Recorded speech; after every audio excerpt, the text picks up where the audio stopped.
Hello and welcome to the Guitar Collection. Today I am presenting a beautiful guitar by the very well-respected German luthier Gerhard Oldiges. Now I've had the pleasure of getting to know one other of his guitars, which was a beautiful Romaneos tribute. But what he is most known for are his guitars that are inspired by Hauser I's, which is what I'm holding right here.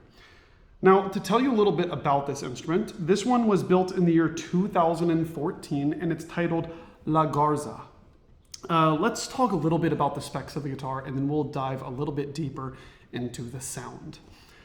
Okay, well the first thing you'll notice is that this has a beautifully aged, very old spruce top that is just so open and free sounding. It is very nice, no cracks, and very little signs of use, to be honest. It's in very mint condition. When you look at the rosette, of course, you'll see the inspiration of Hauser here. You'll see these beautiful, subtle greens, really beautiful mosaic pattern here. When you look at his label, you'll see, of course, his name, 2014, a signature, and La Garza, the name of the guitar. Looking down at the bridge, a very simple bridge, actually, with plenty of room left to adjust on the saddle if you wanted the action to go even lower, although it's already set up quite low. When you turn the guitar around, you'll see a beautiful set of Indian rosewood. Very, very simple purflings, and then right down here in the center strip, you will notice some greens and then that same tan-colored line that goes along the bindings of the guitar. When it comes to the neck shape of this guitar, again, very Hauser inspired. I mean, this feels like the great Hauser I and II guitars that I've played. A very nice C-shaped neck, fairly thin, and this action is set up to my exact preferred specifications, actually. It's like 3.5, maybe a little bit above 3.5 millimeters, the 12th at the 6th, and 2.75 at the 1st. It feels great. It's so easy to play. And I actually had to measure the nut width because it felt narrow to me, but it's actually the standard 52 millimeter nut width. It's just so comfortable under the fingers. Moving to the head of the guitar, you'll see this beautiful design, as well as Sloan tuners, this veneer of Indian rosewood. Everything looks just so simple and so classy. There's fret dots at the 5th and 7th fret. And I have to say, everything about this guitar is about the sound. And the first thing I noticed when playing some chords on the guitar, especially when I was doing some test recordings, is just how beautifully this guitar records. It actually reminds me of doing some of my favorite recordings, again, of Hauser guitars, where you feel very good behind the guitar. But then when you listen back to the recorded tone, compared to a lot of instruments, it's just so nice, so rich, so clear. You don't get a mid-rangey sound. It's very organic and raw and just reminds me of some of my favorite recordings. So hopefully that comes through a little bit in my presentation for you here today, but already I'm just so impressed by this guitar. Underneath the top, I didn't get to say, is actually a 7 fan bracing pattern, as you might expect. Let's get into the sound and start with some chords.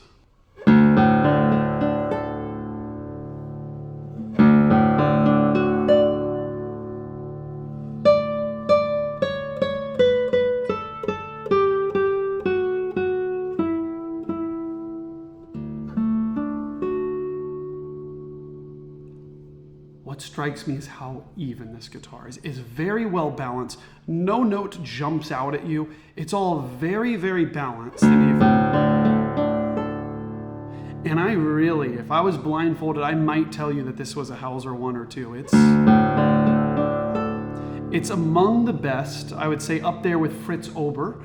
Among the best, I don't want to say replicas or duplicates, but among the best Hauser-style guitars that I've ever played. It feels like it sounds like it, and there's something of his own signature in here as well that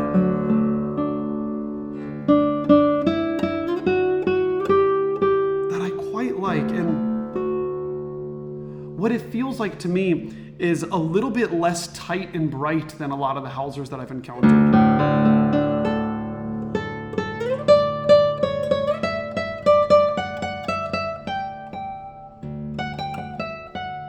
Despite not being nearly the age of most of the Hausers I've encountered. Now let's explore some of these strings individually. By the way, speaking of strings, on this guitar I have D'Addario high tension Dynacore basses. I have a G and B string that's normal tension carbon, and the first string normal tension nylon Pro-Arte. I find that this combination works really well on this guitar. Let's explore the strings.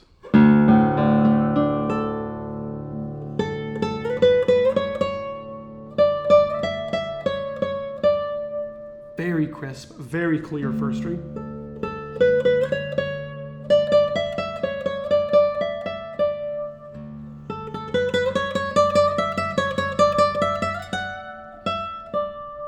And so colorful and filled with a lot of beautiful overtones. Really quite nice. Let's explore the second string.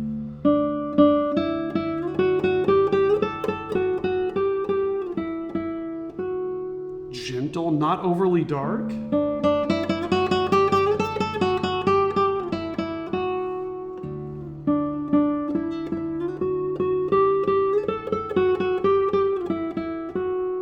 Third string.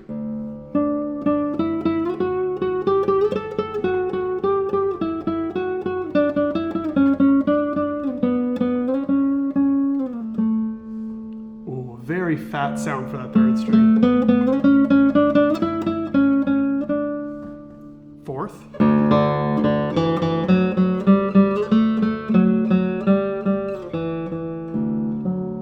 And that's where I feel like he's really, gosh, captured that Hauser sound in the best way possible.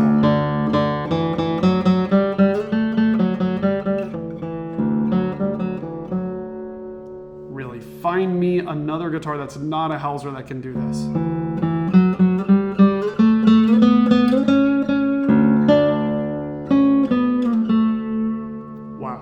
Okay, fifth string.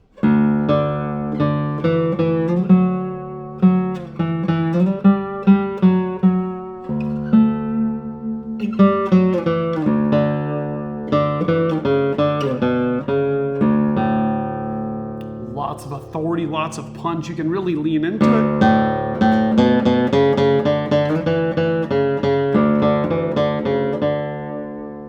And of course that sixth string, which you've heard thumping along this whole time.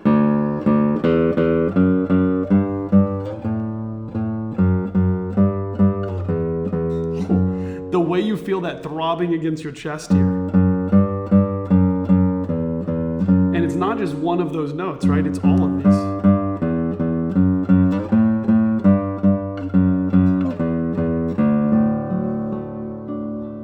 And the way these notes come together for these chords is just so beautiful.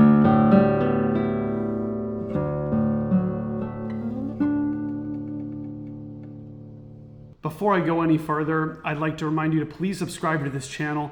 Check out the full album of photos of this guitar. The link is in the description of this video. It's gorgeous. You can read a full description of this at guitarcollection.com.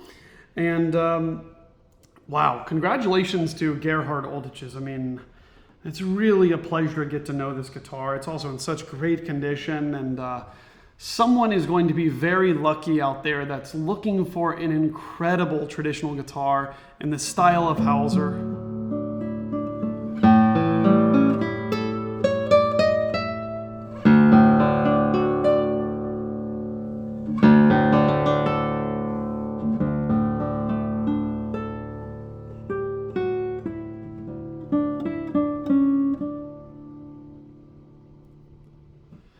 Well, thank you so much for watching this video.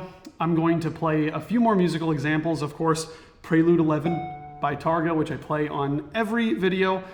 Thanks so much for watching again, and I'll see you in the next one.